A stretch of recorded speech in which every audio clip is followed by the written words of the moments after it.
componentes de la infraestructura del camino.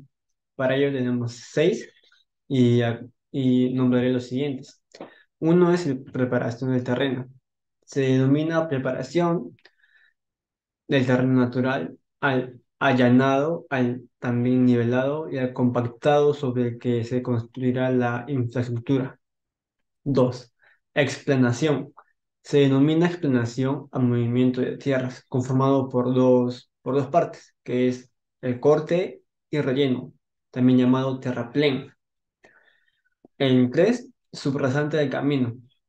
Es la superficie terminada de la carretera a nivel del movimiento de tierras, sobre la cual se coloca la estructura del pavimento o afirmado.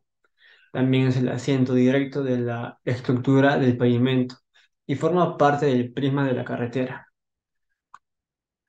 El cuarto, que sería el afirmado. Esto consiste en que una capa compactada de material granular natural o también procesada, con gradación específica que soporta directamente las cargas y esfuerzos de tránsito. El 5, que es pavimentos. El pavimento es una estructura de varias capas, construida sobre la subrasante del camino para resistir y para distribuir esfuerzos originados por los vehículos y también para mejorar las condiciones de seguridad y comodidad para el tránsito. Tenemos también varios tipos de pavimentos, por lo cual nombraremos tres: el pavimento flexible, pavimentos semirrígidos y pavimentos rígidos. El sexto y último es el drenaje. El sistema de drenaje y subdrenaje de una carretera está previsto para eliminar la humedad en el pavimento. Según la exploración de suelos y rocas, un tema de lo que son los suelos, se hará una clasificación según las normas AASHTO para la investigación y el muestreo de suelos y rocas, donde se usarán diversas normas como la T8690, el cual equivale a un ASTM de 420-69, en la cual se tendrán pautas complementarias para llevar a cabo lo que son el muestreo y la clasificación e investigación para suelos y rocas. A la vez se tomará en cuenta que para esta clasificación e investigación se hará el cambio en la topografía de la zona de estudio. A la vez se considerará según la naturaleza de los suelos.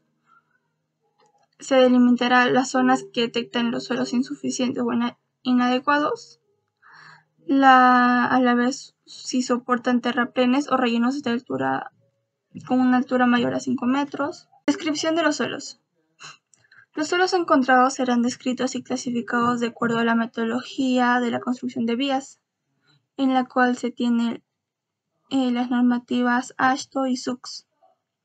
Como se puede ver, se usará el cuadro 4.3, los signos convencionales para perfil de Calicata, clasificación AASHTO, donde se mostrará la clasificación y el símbolo de cada suelo. A la vez se usará para este estudio el cuadro 4.4, los signos convencionales para perfil de Calicata, clasificación SUCS, donde se muestran las imágenes y el tipo de suelo que es. Granulometría. Representa la distribución de los tamaños que posee el agregado mediante el tamiz según sea la especificación para este. En base a la información obtenida de los trabajos de campo y ensayos de laboratorio, se realizará una descripción de los diferentes tipos de suelos encontrados en las calicatas o pozos. A la vez, esto se dará según lo clasificado por el sistema AASHTO, elaborando un perfil estratigráfico para cada sector homogéneo de tramo de estudio. Dicho esto, clasificaremos todos los suelos y datos ya obtenidos anteriormente por el método AASHTO y CBR y los vamos a clasificar según grupos homogéneos, en los cuales los datos deben ser similares. Sectorización. Para efectos del diseño de la estructura de pavimento se definirán sectores homogéneos donde las características del material del suelo de fundación o de la capa de sobrasante se identificarán como uniformes. En esta oportunidad me tocó hablar sobre el tráfico vial, donde podemos encontrar el crecimiento de la demanda para estudios, la cual es sumamente importante para el ingeniero, ya que esto le permite diseñar con éxito muchos aspectos de la viabilidad. También encontramos el factor carril y factor direccional, donde sabemos que el factor carril es expresado como una relación que llega a corresponder al carril que llega a obtener un mayor número de ejes. El cálculo de tasas de crecimiento y proyección se definen a la correlación con la dinámica de crecimiento socioeconómico y normalmente esta se asocia al tasa de crecimiento. También encontramos el número de repeticiones de ejes equivalentes, donde Ashton ha definido que los ejes se deben mayormente al efecto de territorio que son causados sobre el pavimento por un eje simple. Las cuales se dan mediante dos ruedas convencionales que tienen como carga 8.2 toneladas. También podemos encontrar la clasificación de número de repeticiones de equivalentes en el periodo de diseño, y que dentro de ello podemos encontrar el pavimento, los caminos no pavimentados y los caminos pavimentados. El clima. Conceptos de aplicación. Son dos factores que influencian el diseño y comportamiento de los pavimentos, la temperatura y las precipitaciones de lluvia. Temperatura. La temperatura afecta la deformación de la carpeta asfáltica y las variaciones de temperatura producen tensiones en la carpeta asfáltica. Las temperaturas bajas tienen influencia en la aparición de agrietamiento por fatiga, lo que se potencia con el aullamiento. En los pavimentos rígidos con diferencias fuertes de temperatura se pueden levantar las esquinas, debilitándose hasta su rompimiento. Las precipitaciones de lluvia. Las lluvias afectan los requerimientos del diseño de las capas granulares y el diseño de los pavimentos, sea directamente por su presencia superficial o su percolación hacia el interior del pavimento. La presencia de agua en la superficie del pavimento o en el interior de los materiales que conforman la estructura de los pavimentos y terraplenes causan cambios en sus propiedades, técnicas al interactuar con las otras variables, climáticas, por lo que deben ser tomadas en cuenta por el ingeniero diseñador y los constructores. El clima en el Perú. La gestión vial se viene trabajando con información climática nacional del CENAMI. En general, la información requerida por la metodología de diseño tradicional. En cuanto a la temperatura por regiones, está relativamente bien cubiertas. Claro, no en las necesidades más puntuales que se requieren, pero sí en algunas. Los sistemas de drenajes y subdrenajes para carreteras están diseñados para eliminar la humedad del pavimento y las primas de las carreteras. Hola, mi nombre es Jenny Moreno Ochoa y en esta oportunidad voy a exponer el capítulo 9 de estabilización de suelo. Bueno, la estabilización de suelo consiste en dotar a los mismos la resistencia mecánica y permanencia de tales propiedades en el tiempo. Las técnicas son variadas y van de la adición de otro suelo a la incorporación de uno o más agentes estabilizantes, cualquiera sea el mecanismo de estabilización, en seguido de un proceso de compactación. Los criterios para establecer la estabilización de suelo son: 1. Que se consideran como materiales aptos para las capas subrosantes suelos con CBR mayor o igual a 6%. 2. Cuando la capa de la subroxante sea arcillosa o limosa y al humedecerse con partículas de estos materiales puedan penetrar las capas granulares del pavimento. Contaminándolas deberá proyectarse a una capa de material anticontaminante de 10 centímetros de espesor como mínimo o un geotextil, según lo justifique el ingeniero responsable. Como punto número 3 tenemos que la superficie de la subroxante debe quedar encima del nivel de la napa freática, como mínimo a 0.60 metros. Cuando se trate de una subrasante extraordinaria y muy buena, a 0.80 metros cuando se trate de una subrasante buena y regular, a 1 metro cuando se trate de una subrasante insuficiente y a 1.20 metros cuando se trate de una subrasante inadecuada. Bueno, y el cuarto punto será que en zonas sobre los 4.000 metros sobre el nivel del mar se evaluará la acción de las heladas en los suelos. Otro punto sería establecer el tipo de estabilización de los suelos. Es necesario determinar el tipo de suelo existente. El punto número 6, se considera al seleccionar el método más conveniente de estabilización.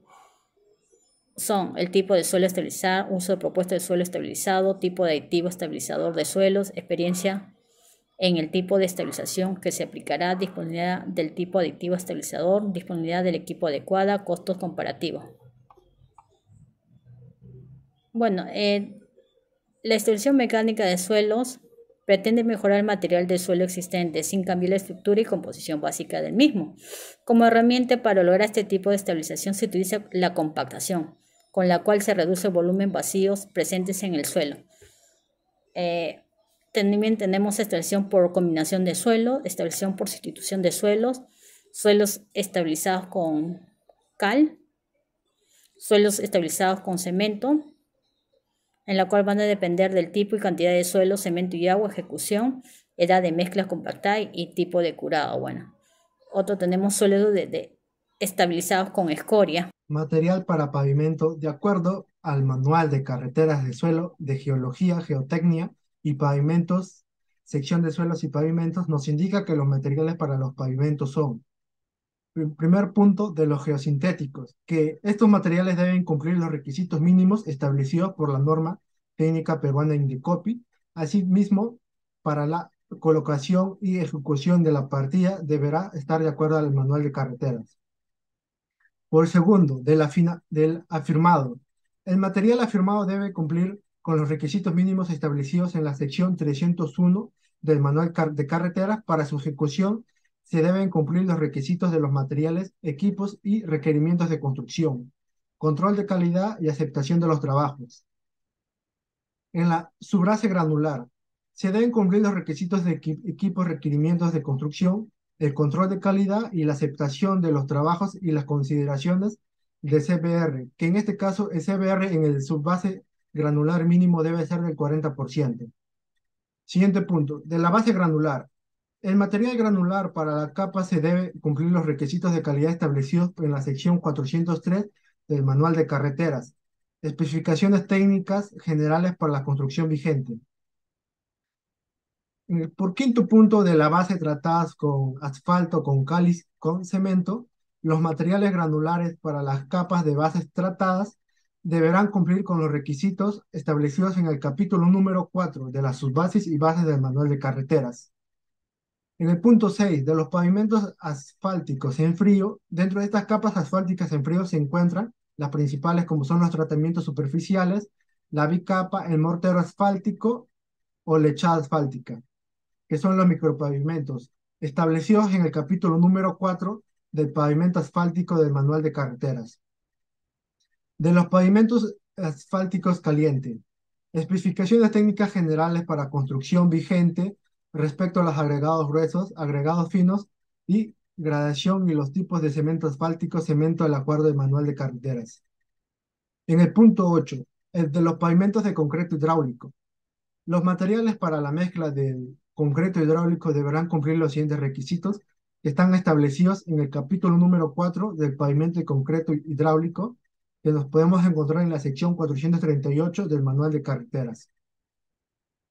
Y por último punto, al materiales de pavimento son los pavimentos de bloques intertrabados, que son los adoquines de concreto del cemento Portland. Los materiales de los adoquines deben cumplir con los requisitos establecidos, que son en el capítulo número 4 del pavimento de concreto hidráulico, en la sección 440 del Manual de Carreteras. Bueno, también voy a hablar acerca de los pavimentos flexibles, bueno, donde dentro de ello encontramos el método guía AASHTO 93 de diseño, también encontramos las secciones de estructuras de pavimento flexible, así como también las bermas de pavimento flexible, que estas llegan a componer una parte unívoca del pavimento al ser diseñado. También encontramos el refuerzo de pavimento flexible, la cual es aplicada en los estudios y proyectos de refuerzo superficial de pavimentos flexibles. Así también podemos encontrar factores básicos para poder definir el refuerzo del pavimento, donde podemos ver que los factores que se definen son el estado superficial del pavimento, la capacidad estructural del pavimento, también la necesidad de regularización superficial del pavimento.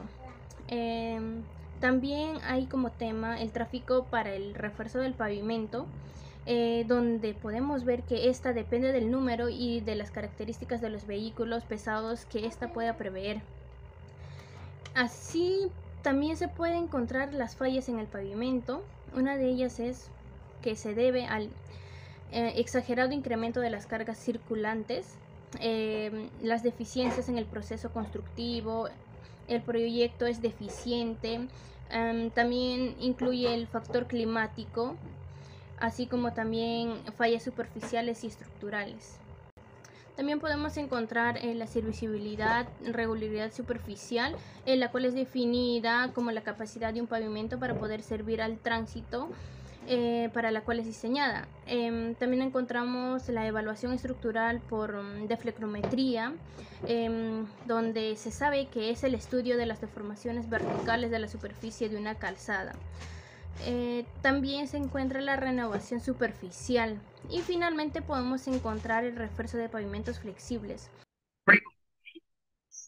También se hablará de los pavimentos rígidos, que tienen como concepto que los pavimentos rígidos o pavimentos de concreto reciben el apelativo de rígidos, debido a la naturaleza de la losa de concreto que lo constituye. Esto tiene también 7 puntos. El primero de ellos es la metodología del diseño. Existen varios tipos y para ello, en esta oportunidad hablaremos sobre 3 tipos de pavimentos de concreto.